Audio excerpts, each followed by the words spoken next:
are posted rules on pieces of paper laying around on the walls and on the tables. These rules are very, very important to follow if you don't want to end up dead. If you don't follow the rules at all, you probably won't make it out of the level, so it is pivotal that you understand and follow them. The main house rule that pertains to this video is that whenever you're in this level and the music that you hear off in the distance stops playing, you need to hide instantly. Now, I just mentioned that there is this classical music melody playing off in the distance throughout the halls and rooms here, and that music will randomly stop playing abruptly without warning. After that happens, you'll have just 20 to 30 seconds to hide before it comes out, or more specifically, before they come out. Now, luckily for you all, each of these rooms has their own protocol for hiding and running away from them, and I'll be getting into all that right now. To survive the master bedroom, you'll walk inside of it, and you'll notice that the door will instantly slam itself behind you. Once this door slams, you will need to run to the closest corner that you see of the room and stare into that corner. And no matter what you do not turn around. Do not look behind you. One of them resides inside of this room, and after you get to the corner and start staring at the corner, whatever it is will examine you from behind. It might sniff your hair, it might breathe on your neck, it might lick your ear. Whatever happens, whatever you feel, do not turn around. Just continue staring straight at the corner, at the wall, and it will go away eventually.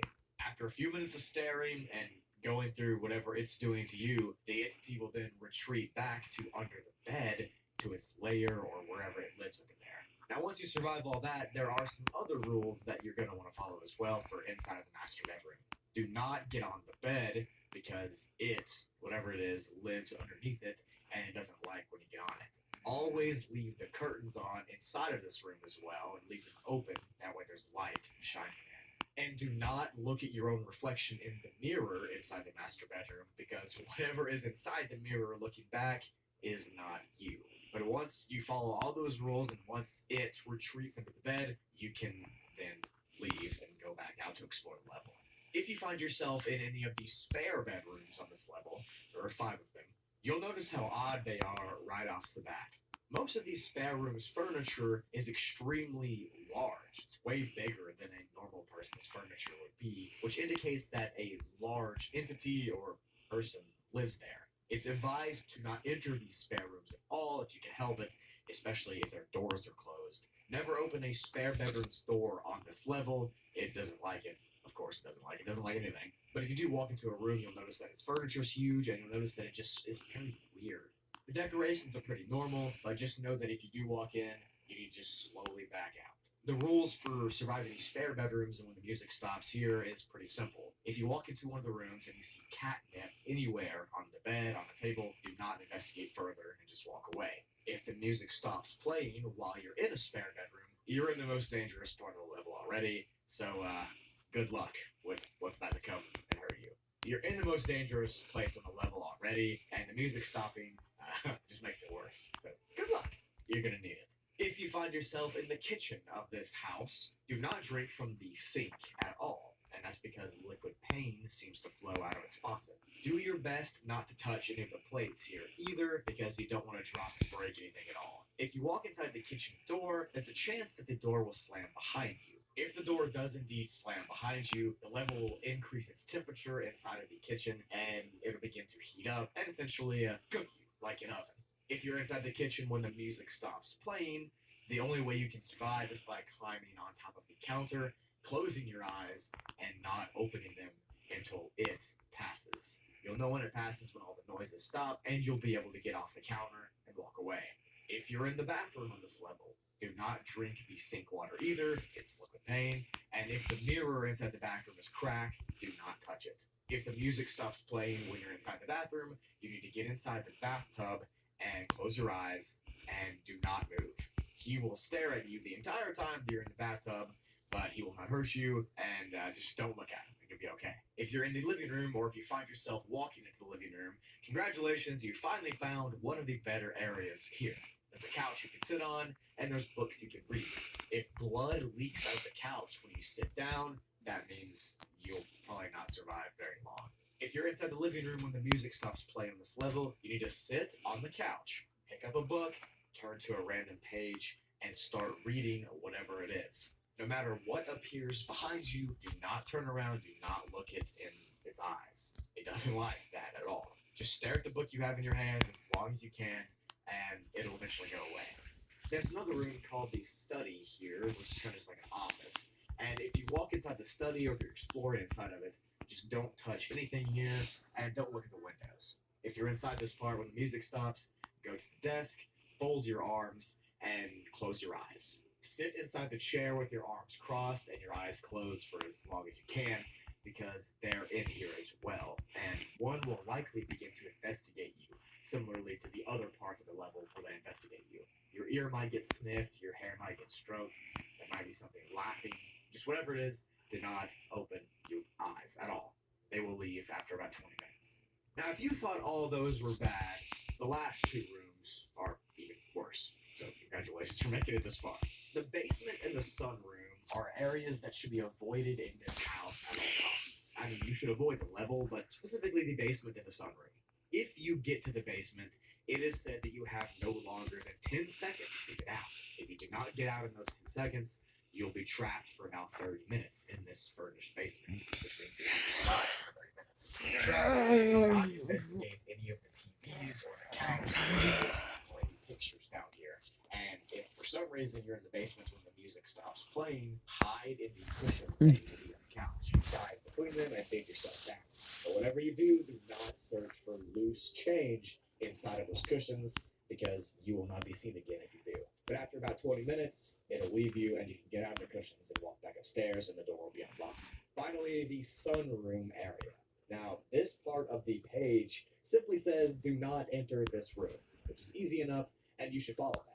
But if for some reason you went into the sunroom, maybe you're dumb, maybe you just want to 100% complete the back rooms, I don't know, you'll experience a very painful ending. Because when you cross into the threshold of the sunroom, the light from the outside will increase into this blinding white light, and you'll be absorbed into it and never be seen again. This is the only place where the creatures that lurk here won't even touch you, because the light does all the work for them. So those were all of the areas that you can explore inside of this giant house. Each one of them, of course, having those different properties and different methods of survival.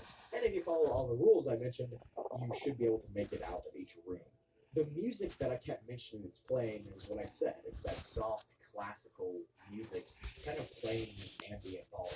No one knows who controls the music. No one has heard the song that's playing. And it's not really known why it stopped or why it triggers them to come out when it stops. But if you follow those rules of what I said to do when the music stops, you should be able to be okay. Maybe. Don't quote me on that. But the question that looms over all is, what exactly are these entities that lurk here? The article pretty much tells us nothing about them, and it only refers to them as they, which likely means there's multiple instances of whatever they are. This is backed up by the fact that the house is so big, but these things live in each room. There's probably multiple of them. Now, as for what they actually are, we can really only speculate and take our best guess because there's no information about them on the page. They're known to be pretty large, they're known to communicate and approach humans and inspect them. Like I said, they might lick you or sniff you or touch you. And I'm also going to assume they blend in very well with the shadows because in the master bedroom, that one lives under the bed.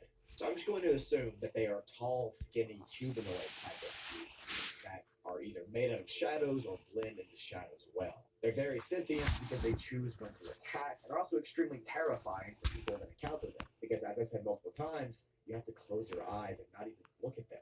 So whatever these are, they're so horrific that our natural human response is just to be terrified to be in the same room as them.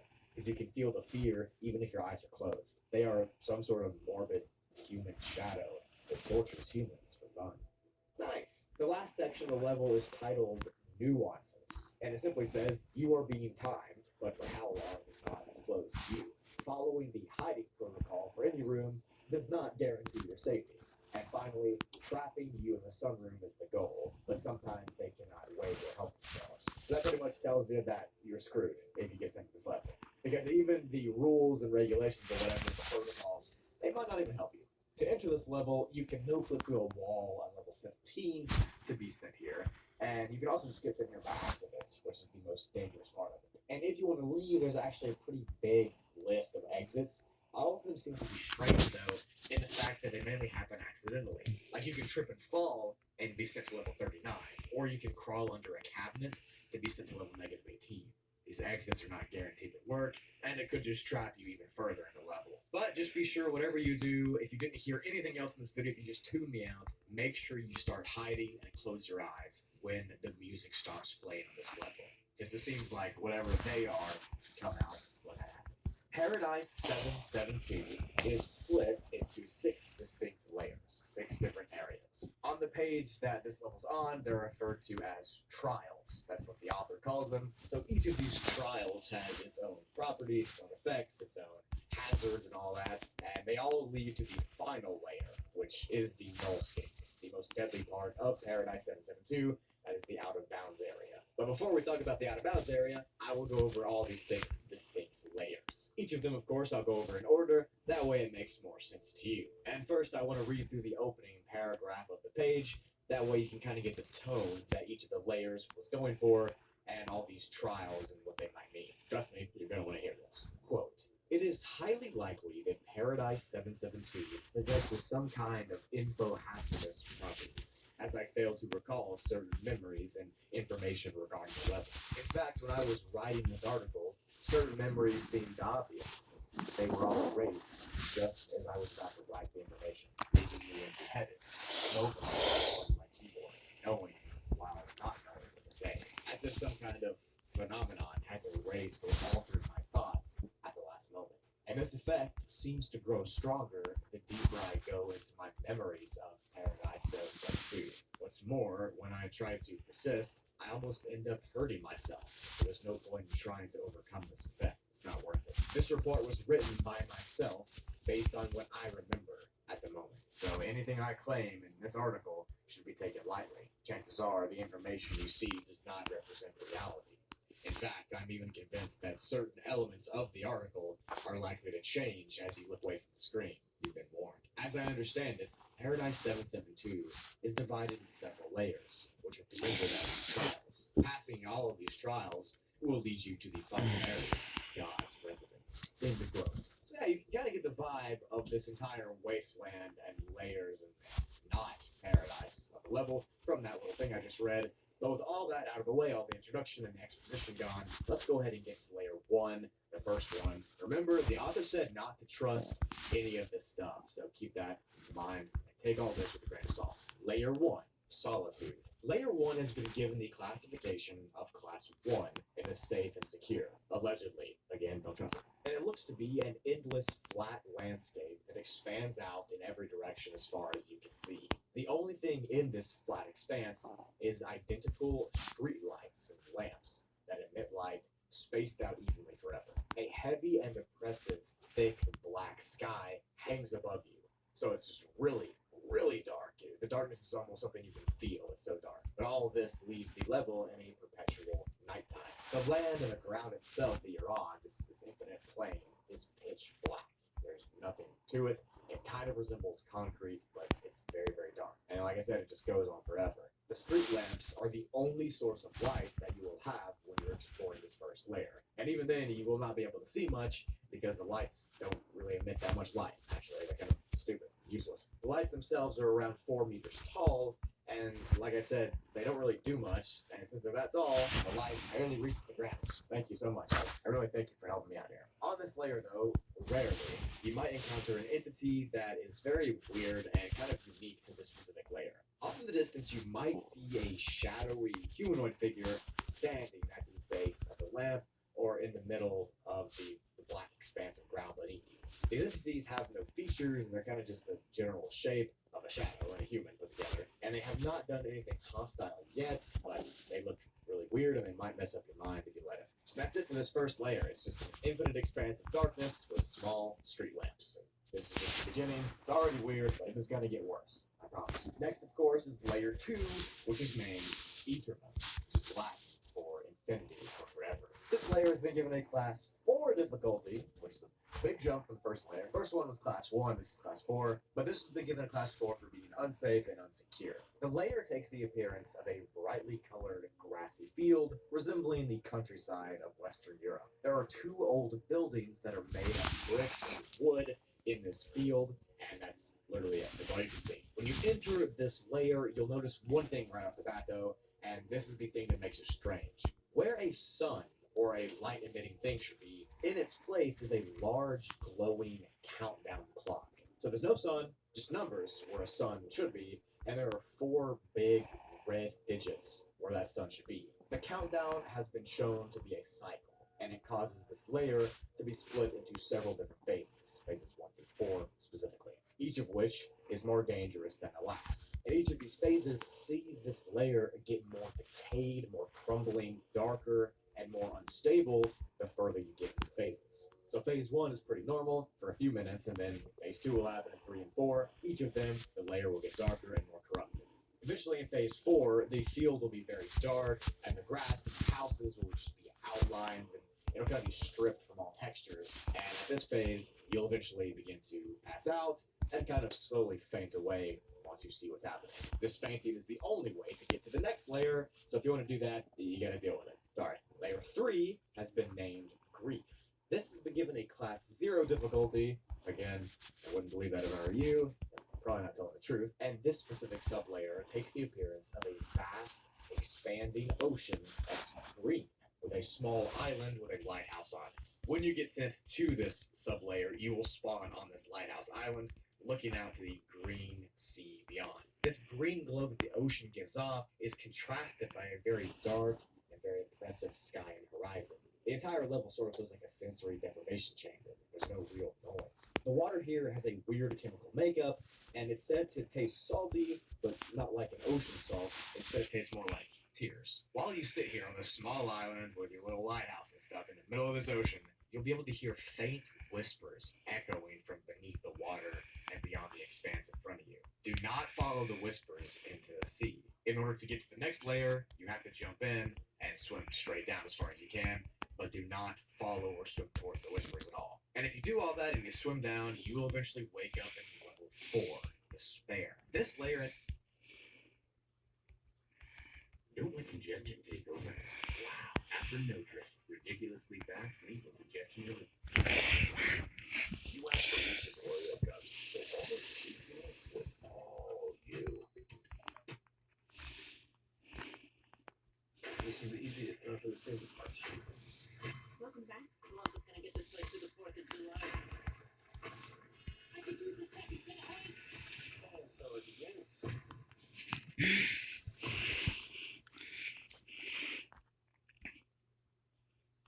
Elevate your gaze with the L'Oreal Paris Panorama Mascara. Each lash lifted, lengthened, and beautifully fanned out.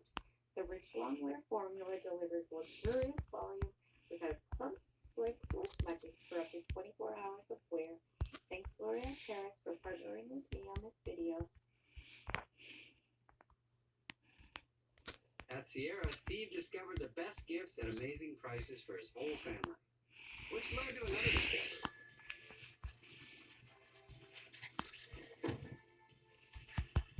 Wrapping is the real sport. You know, boxes are better for beginners. Oh, thanks. Do I have to wrap this? Maybe a bow. Okay. Discover great gifts at unexpectedly low prices. Sierra, let's get moving. Layer has been given a class Dead Zone classification rating for its environment being toxic, eternal torment, and the presence of a god. That's gotta be the most insane level graphic I've ever seen. But moving on from that. Layer 4 consists of hell. That's literally what the description says. Cannot make this up. I'm just telling you what the wiki says. Reading further down, though, we can see that this layer, layer 4, is an expanding plane cast in a red, foggy, misty shadow. The plane below you is just infinite concrete, and everything around you is shrouded in red mist. The only things visible through this red, foggy mist is 2 gigantic black gates off in the distance. These gates, door things, are so tall, you can't really see the top. They just disappear into that red fog. And the entire level is oppressive. The smell of decay and death is apparent and everywhere. your nose. This red mist is sharp to the touch. It just feels like it's trying to hurt you. And the monolithic black gates in front of you look like the very gates of hell itself. This layer has been described by the author as a slaughterhouse or a death factory. So if that doesn't make you understand how dangerous it is, I can't help you. Sorry. But I want to go ahead and read a short paragraph from this layer to kind of explain more about it. Quote, upon arrival, thou shalt not be able to escape the horrors these premises have to offer. A macabre, disgusting, and sinister environment, where the floor and the walls sweat blood, where the deafening noises generated by the heavy machinery echo in all corners. The imposing meat grinders and the giant presses crush chunks of flesh and bones, while the giant blades of the mixers blend it all into vulgar soup of scalding blood, resulting in an atmosphere polluted by blood steam, taking the form of thick red fog covering the hellscape. Stinging in the eyes as the smell of flesh and blood mix with the toxic smell of iron. As you probably guessed, this is my prototype of hell. So yeah, that sounds like some All Tomorrows type stuff, some Eldritch Horror stuff. It's just great. But yeah, this layer so far is one of the worst. But moving on to the second to last layer, known as 5 or Hope. Not much is documented about it according to the website. Literally all this material I'm showing you is all there is. But it's been given a class pending for it being pending. But from the images we've been given, it seems to be some sort of unstable mess and agglomeration of glitches and artifacts. Similar to the broken level, this one is a dimension of unstable and collapsed architecture, kind of in a state of destruction. In order to make it through this Hope level, you have to kind of swim through the glitches to get to the next layer, the final layer, which of course is the fabled out of bounds area that I've been mentioning the whole video, the one and only Paradise 772. Layer 6 is this final layer of this entire complex, and you have to get through all of what I just described to get to this layer. I don't know if it's worth it. I don't know if I can recommend it either, but it's pretty cool what we're about to see. Layer 6 is nicknamed Paradise 772, and the classification it's been given is uninhabitable and unsafe for life, for many reasons. Paradise 772 resembles something like a video game sandbox. Everything in this area and in this layer has an unfinished texture. It kind of looks like old CGI. There are conceptual entities roaming about. There are building prototypes, and there are strange shapes all over. The entire place kind of seems like a template for something that's about to be built, not something that already is constructed. There are polygons and other shapes as well, and there are glowing lines that form around boxes scattered through the layer's main platforms. All of it seems like the design of a place that has not been put together, has not been textured, has not been animated. It seems like something you should not be able to explore. Paradise 772 has been split into 2 specific sections though.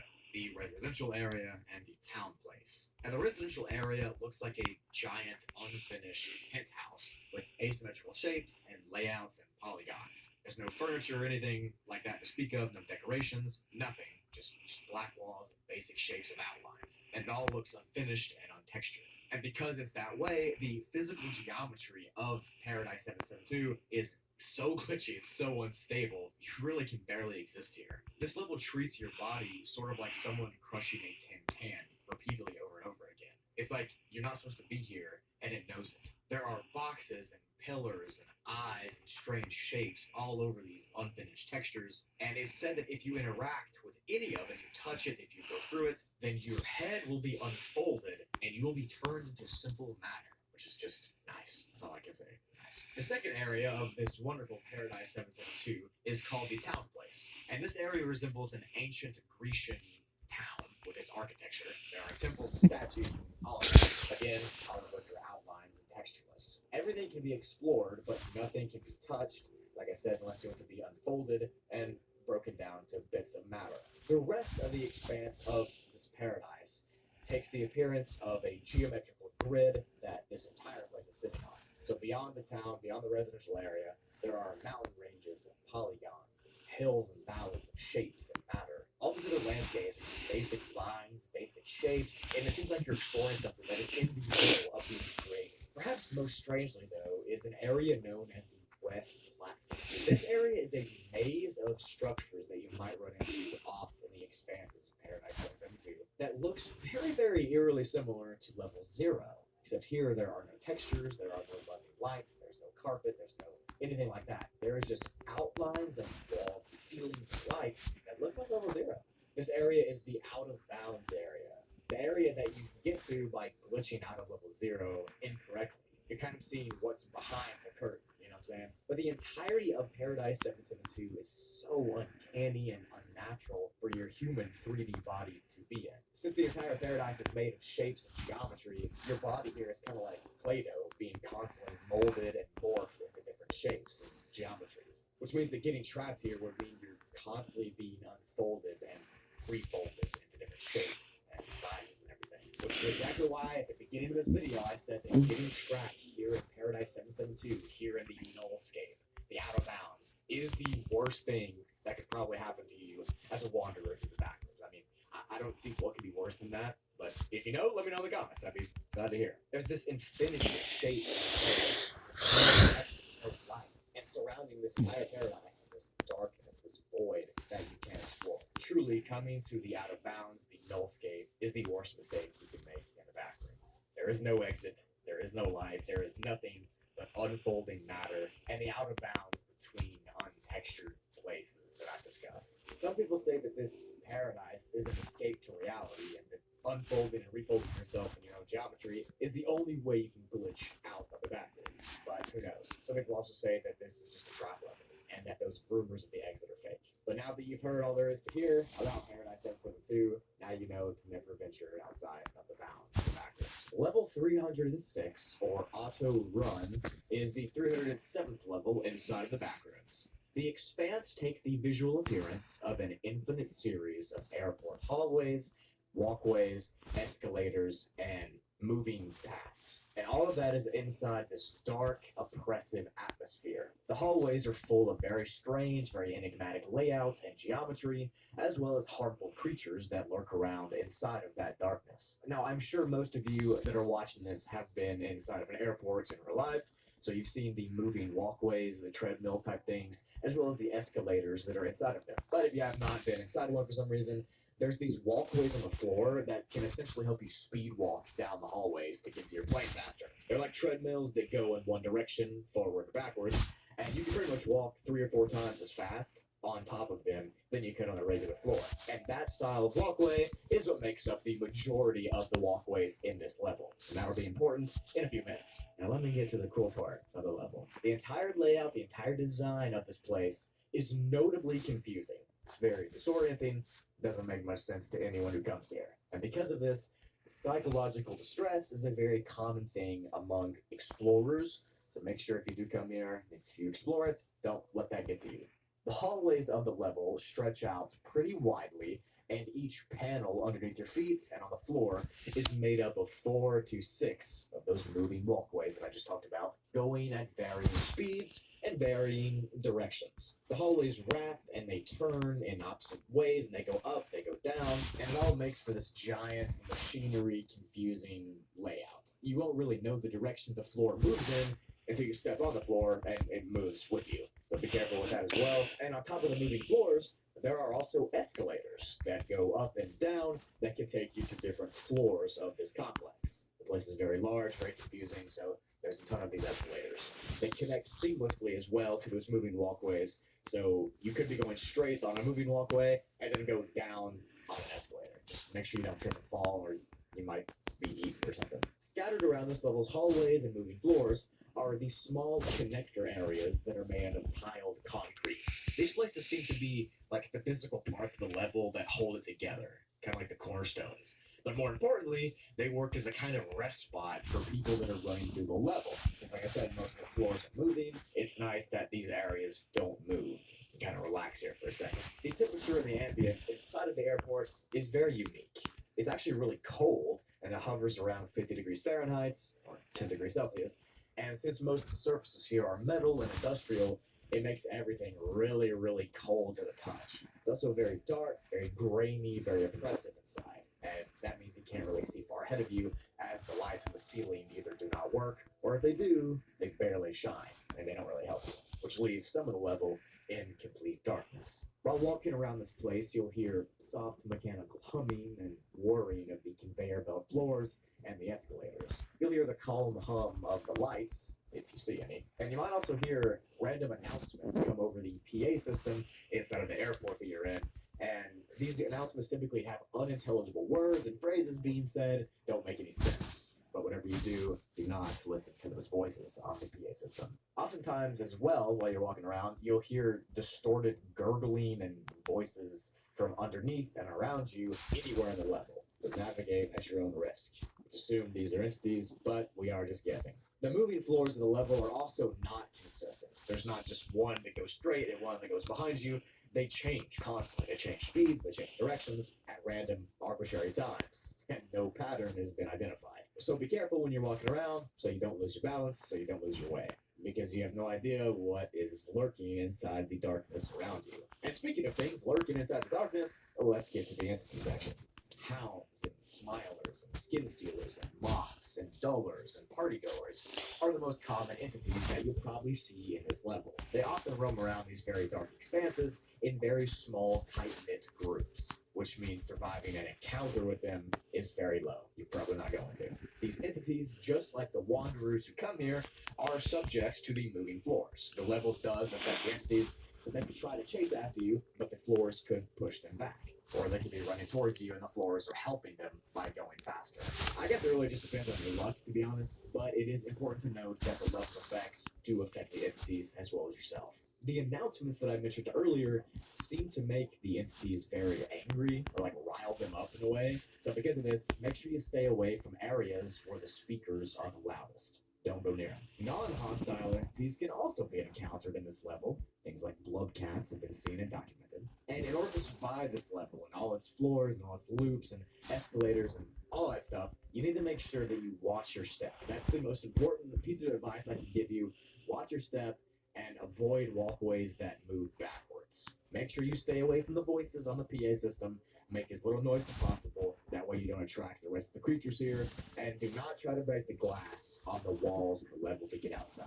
It's futile and it'll probably result in you getting attacked. So if you take your time, if you follow the conveyor belts and go forward the best you can and jump from path to path correctly, you're probably going to survive the level pretty decently. But this level is a class 4, so try not to make any noise or rattling or whatever, because those groups of entities are walking on the level constantly, and they're hungry, and you're food. To enter the level, you can no-click through the floor on level 0, which is pretty scary, because you could just, like, be new to the backroom at level 0 and then fall through the floor and get into this level, which would be horrible. But if you want to exit, you can walk through the hallways until you find a restroom exit door that is unlocked. You can open it up, and you'll be sent to level 189. Level negative 989 of the backrooms opens with a very ominous question. Do you miss the water slides? This question sets up the nostalgic vibe that the entire level has, and it kind of gets you in the right headspace for when you dive right into this level. So while I go about explaining the level, have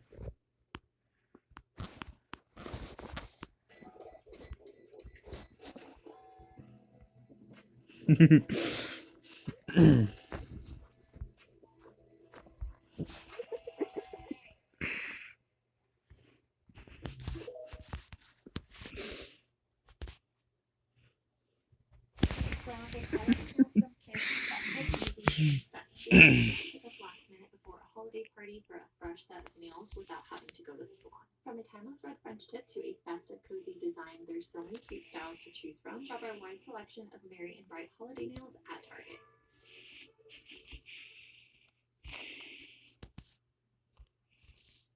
Have that question in your mind.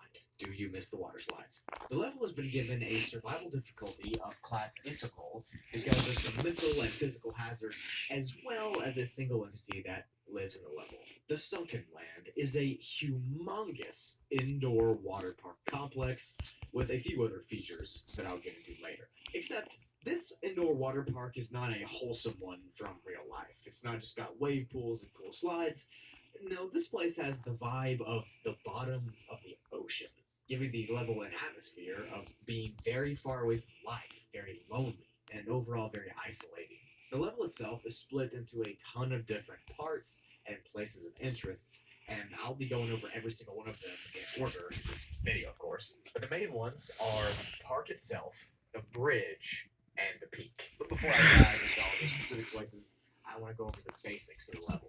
The sounds that echo around Sunken Land resemble water trickling and dropping, as well as the soft sounds of rain running through pipes. The floor of this water park consists typically of knee-deep pools, with randomly placed platforms throughout where you can walk. These pool areas on the floor are very similar to pool rooms, except this is kind of like an indoor water park.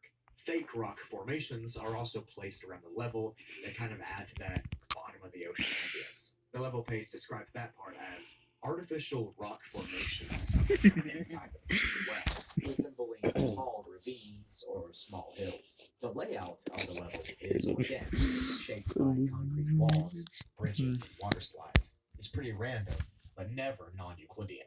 End quote. Staying in this water park for long periods of time is really not a good idea. Although sliding down the slide and swimming in the pools is pretty fun, the level actually seems to cause discomfort and paranoia to those who come and stay. Symptoms of overstaying your welcome include forgetfulness, stress, discomfort, and overall uneasiness. The warm, calm water that you once knew when you got here will turn cold and unforgiving. Your ears will begin to ring, and you'll constantly want to look over your shoulder. You'll feel like you don't belong, even though you just felt like this was an awesome level. I'll get into more of the symptoms and their causes later on, because it gets kind of crazy. Sunken Land gets its name because of the way it looks. I mean, it literally looks like you shoved the water park to the bottom of the ocean and enclosed it in glass. There's this murky fog that floats around the confines of the level that really give it more of an ominous place, and it ups the confusion as well. Because it's so foggy sometimes, you really can't see the right path to take, and it just makes your mind scattered. This level is also mysteriously not connected to any other watery levels in the backrooms. There's no entrance from the pool rooms or the tainted pools or anything like that. It's kind of just its own thing, off, alone, far away from any other form of life. You are completely and utterly abandoned and deserted when you're in this level. The floor of the level, when it's not covered in its pools, seems to be covered in some kind of yellow tile, as well as other colored tiles you might run into. They feel like concrete to touch, or almost like enamel. Like I said, very similar to the pool rooms, except the pools here typically don't get too deep. The park feels very cool and moderate in its climate. It's not very hot, it's also not freezing cold, it's kind of just in the middle. That is until you stay for longer and you start to get colder and feel more uncomfortable. And in fact, like I said, while you're walking around for the beginning part, this level will be comforting and calming and relaxing. It kind of feels like this oasis where there's just calm water, slides, kind of these cool places you can just relax in until those feelings of discomfort and uneasiness begin to appear. But before that happens, let's get into those three areas that I mentioned first that you can explore. First up is the park area. So the park is the beginning of where every wanderer will start this level at. This is where Sunken Land begins, and this is where all these random water park structures like slides and pathways are at. The slides here twist and turn, and the paths here create these maze-like expanses of these tiles that lead to one another. Everything here feels almost AI generated. It feels like you shouldn't be able to explore and interact with it, but here you are doing both of them. Each of the slides can be accessed, and you can actually go up and down them like a normal water park from real life.